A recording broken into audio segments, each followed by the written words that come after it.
בשבילך כולם נהיו נודניקים.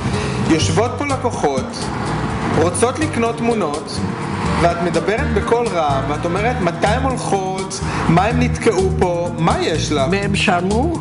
כן, כולם שומעים אותך, סבתא, רק את לא שומעת. שילמו? לא, הם ישלמו כשהם יזמינו, הם עוד לא יזמינו. אז נודניקים. רואים את השם שלנו, אפשר לקנות תמונות. זה באמצע התמונה, אסור בשום אופן. זה לא נכון. זה כן נכון, לא. זה נכון. אני הנכד של מרים ורודי וייסלשטיין.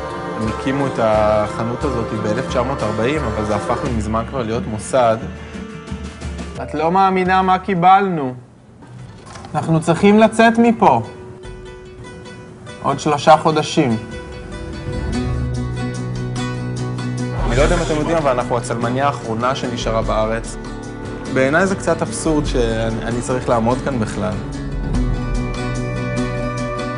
אני לא רוצה לדבר על הנושא הזה. אבל אני רוצה.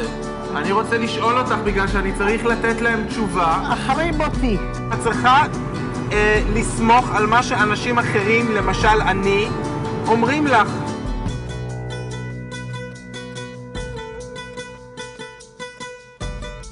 זה תהיה ריצה גדולה. יש לך כוח?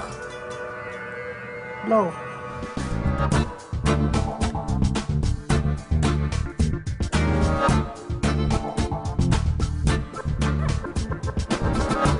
זהו?